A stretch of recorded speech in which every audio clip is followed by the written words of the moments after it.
नमस्कार, मेरे इस चैनल लीगल लॉर्ड्स में आप सबका स्वागत है।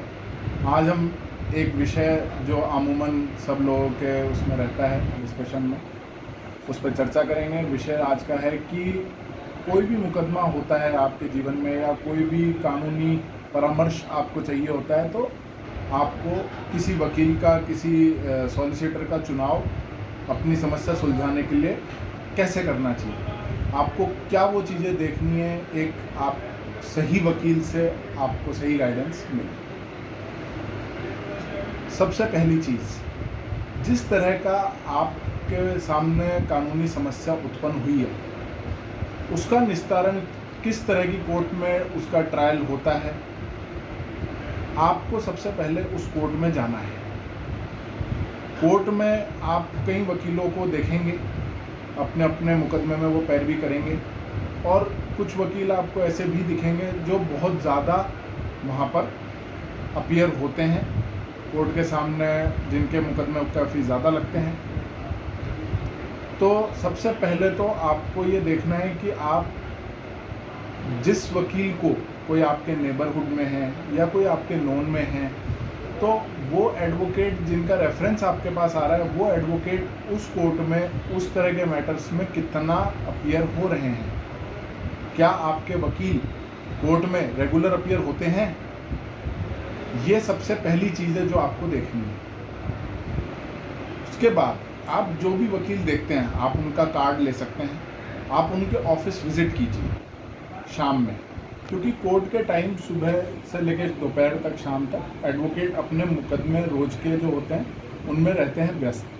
तो आपको उनसे शाम में अपॉइंटमेंट लेके आप शाम में उनसे मिलें और इम्पेशेंट मत होइए। आप वकील को अपना मुकदमा आराम से समझाइए, वो आपसे सारी चीज़ें लेंगे, जो इम्पोर्टेंट फैक्ट्स हैं वो आपसे गैदर करेंगे।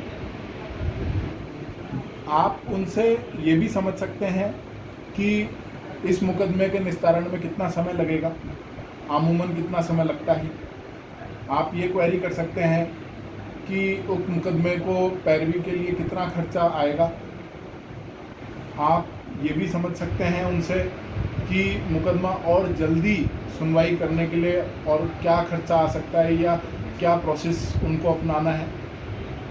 आप ये भी समझ सकते हैं उनसे कि इस तरह के मुकदमे जो विधिक परेशानी लेके आप उनके पास गए हैं, उस तरह के मुकदमों में अमूमन क्या फैसला कोर्ट करता है, और यदि उन वकील साहब ने उस तरह के मुकदमों में निस्तारण करवाया हुआ है मुकदमों का, तो वो कुछ आदेश आपको दिखा सकते हैं, पढ़ा सकते हैं, आपको बता सकते हैं, तो वो भी आप उनसे रिक्वेस्ट कर सकते हैं। एडवोकेट्स जो होते हैं बाय नेचर वो बहुत गंभीर स्वभाव के होते हैं। वो भले ही आपसे ज़्यादा बात ना करें, लेकिन वो आपसे जो इम्पोर्टेंट चीज़ें हैं वो आपसे फैक्ट्स सब कलेक्ट करेंगे। आप उनके ऑफिस रेगुलर विजिट करें। आप ये मत सोचिए कि आपका समय नष्ट हो रहा है। आप जितना अपने एडवोकेट के टच में रहेंगे उतना ही आपका केस में आपको एक सेटिस्फेक्शन होता है और एडवोकेट को भी लगता है कि जो आप क्लाइंट हैं उनको अपने मुकदमे की चिंता ज़्यादा है, तो फिर वो भी उस मुकदमे को थोड़ा सा बेहतर और ढंग से उसमें पैरवी करते हैं। उनकी जो फीस स्ट्रक्चर होता है, हर एडवोकेट का अपना फीस स्ट्रक्चर होता है। कोई 50,000 में मुकदमा की पैरवी करता है, कोई 1 लाख रुपए में करता है, कुछ आपने सुना होगा कि 10 करोड़ भी लेते हैं। तो वो अमूमन मुकदमे पे भी डिपेंड करता है और कितना समय उस मुकदमे में लगेगा उस पर भी डिपेंड करता है, और उस वकील साहब का समय कितना कीमती है उस पर भी डिपेंड करता है। तो आपको सिर्फ पेशेंट रहना है, वकील साहब को समय देना है, अपनी व्यथा अच्छे से उनको समझानी है, और वो आपका समय जब भी मांगें आपको उनके लिए उपस्थित रहना चाहिए। इस तरह से आप अपने मुकदमे को सही तरीके से अपना सुलझा सकते हैं वकील साहब के द्वारा। तो आप इस तरह से एक अपने मुकदमे में वकील साहब का चुनाव कर सकते हैं।